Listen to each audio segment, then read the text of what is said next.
We have MP McLean. Welcome back. Well, thank you, Mr. Chair. Thank you very much.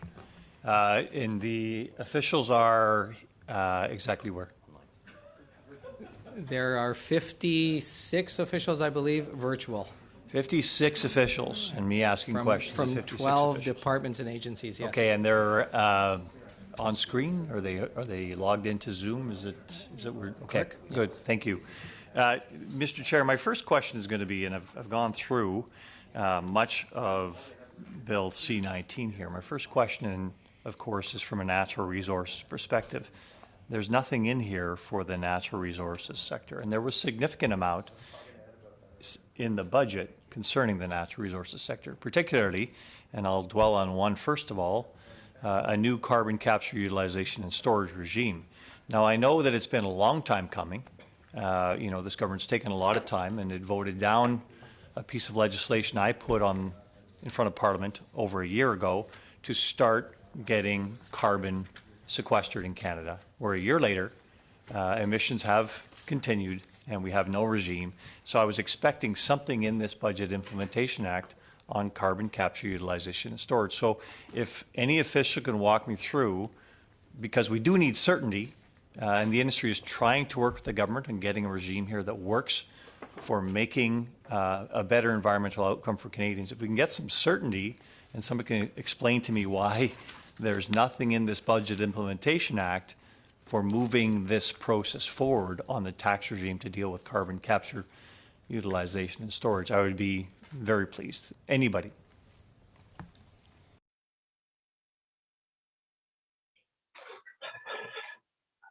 Hello, Trevor McGowan from the Tax Legislation Division of the Department of Finance. That is correct. The 2022 federal budget did announce a measure relating to carbon capture and storage, and also entirely correct that that's not contained in the first budget implementation bill. For a lot of, I can say that for a lot of more complicated measures, as the CCUS credit would be, it is normal for the government to delay implementation or inclusion in a bill until, for example, the second budget implementation bill that is often tabled in the fall, in order to receive stakeholder feedback and consult with affected stakeholders. So it's not in this bill, but there's often a second budget bill to come.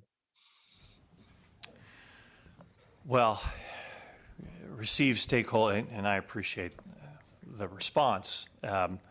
This government has been receiving stakeholder feedback on this mechanism for a year and a half. And how much longer does it have to take? And I appreciate that it's not as good a measure as I put on the table for abating carbon emissions over a year ago.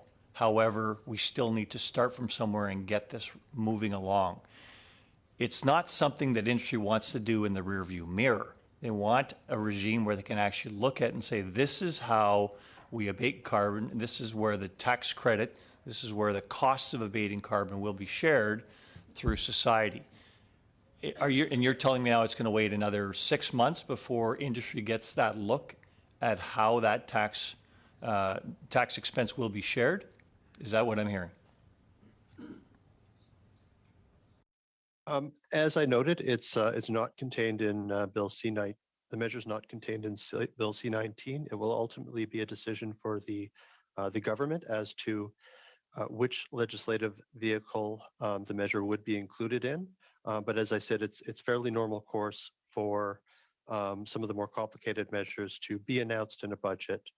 Quite often, draft legislative proposals are released in the summer for further consultation, and then the measures can be included in a fall budget bill. Again, it's up to the government to decide what legislative vehicle any measure would be included in, but that is a fairly standard path that they can take. Okay, well, thank you for that. You're saying it's the government's choice not to put that in this implementation bill. So it's had a year and a half to look at it, consult, waffle on an actual effective tax regime that would make us competitive with the United States and Norway, and yet it's going to delay that another 6 months because it wants to do it in a separate mechanism. This is Privy Council. When you say the government, you're talking about the political ministers, or are you talking about the actual the center, the Privy Council office? For please. I believe it would be up to the government ministers to table bills. Thank you. So it's the government's choice to delay that another 6 months before we actually start dealing with carbon sequestration and environmental amelioration in Canada. Thank you very much. I'll ask a similar question because, you know, I do rest in the theme of natural resources here. You've also got a new regime where you're giving another tax credit for Canadian exploration expenses. You're doubling down on that for the critical minerals industry, and that's not in this Implementation Act either. And yet this is something where the government says is urgent to proceed as quickly as possible. So can you explain why that's not in this Implementation Act, please?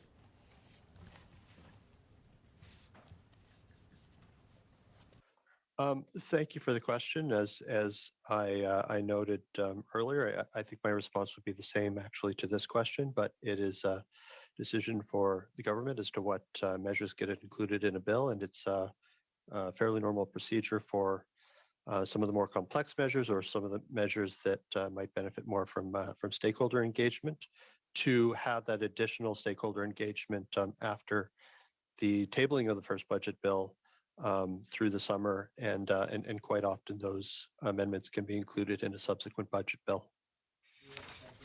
That's the time, and